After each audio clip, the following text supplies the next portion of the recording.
Hello everyone and welcome to another Why Not Montessori video. Today I'm going to teach you how to make your own Montessori placemat and napkins.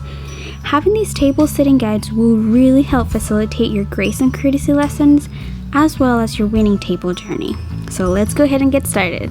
These are the materials that we will need: an embroidery needle, pins or craft clips, a pencil, a ruler, and as an option you can also use a seam ruler, an embroidery hoop, paper scissors, fabric scissors, a rotary cutter, cardstock, a cutting mat, an iron, your sewing machine, and small dishes. These will be dishes that your child will actually be using, so a small plate, small cup, fork, knife, and spoon. You're going to need thread of the same color as your fabric, a contrasting color for your embroidery thread, and double-sided bias tape. Finally, the fabric that you will be using for your placemats. I used linen. First, we're going to begin tracing our small dishes. Once traced, we're going to cut them, but we want to make sure we cut just outside of the outline. We're going to set this to the side and prep our fabric. I folded my fabric in fourths. I then secured it with my fabric clips and made sure to iron any wrinkles that were very apparent. Now we're going to take our cardstock cutouts and trace them onto our fabric. I then cut my fabric in half, making sure that each placemat has two sides, so two pieces of fabric. Now we're going to embroider the outline of our small dishes and silverware. We're going to put our embroidery hoop in place. We're going to thread our embroidery needle and begin. For our placemats, I decided to do a dashed outline. Once we trace all of our objects onto our fabric, we're going to iron it again. Now we're going to cut any extra fabric. So I measured about 1 inch from the end of my spoon here, and at the top, instead of doing 1 inch, I measured 2 inches.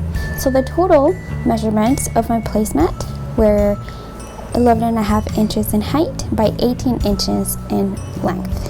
But of course, this can be different in your case if you use smaller or larger dishes and silverware.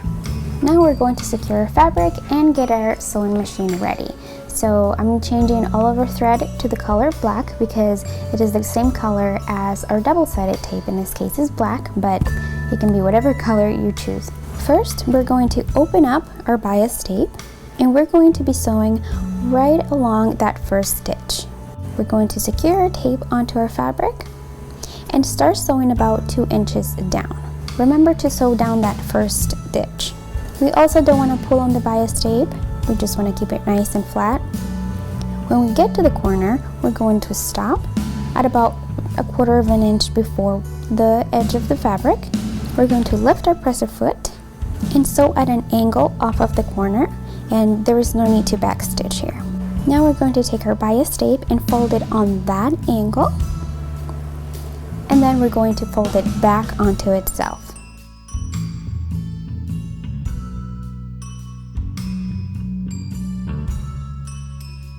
We're going to secure it with some pins.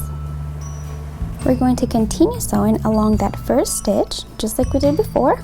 Once we do all of our 4 corners, we're going to sew about 1 inch and then stop. We're going to mark at about 1/4 inch into our first tail of the tape.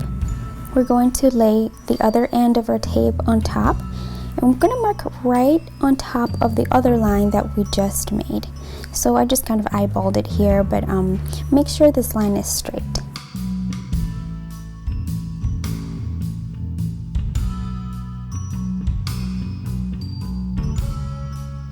Now we're going to cut to the side of the line that we just made, not right on the line. We're going to take our 2 tails and line them up, making sure that those 2 lines line up together and sew right on the line. We want to make sure we backstitch here just to secure it. Once the ends of our tape are sewn together, we're going to sew again down that first stitch to make sure we secure them in place. Now we're going to fold our tape over. When we fold the tape on the corners, we want to make sure we distribute the bulk. So we are going to take the side with more bulk and make it flat in the back. And now we're going to secure it with our wonder clips.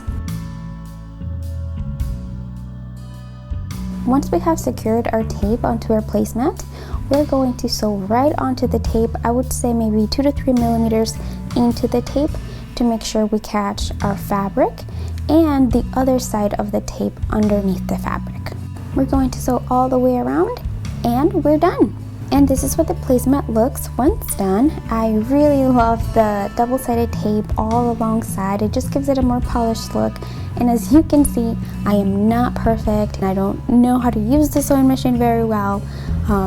But if I did it, I'm sure you can. And there is a little part here in this placemat that was not even, but that's okay, it works just fine. And my son uses it every day. Now with the leftover fabric, I decided to make small napkins, and I made sure to make them the same size as the outline I traced onto the placemat with my embroidery thread. I took the leftover fabric, folded in half, and then I made squares about 8 by 8 inches. Then I traced a line down the middle of each napkin. This is going to serve as a guide for us later on, where we will be sewing right down the middle, so it can be a guide for our children to know where to fold it. I placed both right sides of my fabric together, and now we're going to sew all around our square. We're going to stop about an inch or two before we reach where we first started sewing our square. We're going to cut a bit of fabric off on each of our corners to make sure it's not bulky. And I used my pencil to pull the right sides of our fabric out through the hole and use the tip of my pencil to kind of fix those corners and make them really crisp. Now we're going to iron our napkin. And once again, we're going to sew alongside the entire napkin. And finally, we're going to sew down that middle line that we traced earlier with a contrasting color of thread. In our case, I did black just so it would match the placemat. Making sure to back stitch at the beginning and the end of our line. And now we're done. And this is a very simple way for our children to self-correct on where to fold the napkin. And this is what our placemat looks with the napkin, the fork, the dish, cup, knife, and spoon. When we first introduced the winning table to our son, we used a very simple placemat that was laminated and washable, but I think it was time for him to graduate onto something that he could take care of himself, wash himself, put in the laundry, and something that would self-correct him and teach him grace and courtesy. I'm so happy how the placemat and napkin turned out. Our son genuinely loves setting his table, and this is a clip of the first time we introduced a placemat to him. We didn't have to really give him a presentation because of the guides that are already on the placemat. He just knew exactly what to do, and he was very thrilled. Thank you so much for watching this video, and if you make your own placemat and napkins, I would love to see them. Please send me a picture or tag me on Instagram. I would love to see what you come up with and just rejoice with you. For now, I will see you guys in my next video. Have a great week. Bye-bye.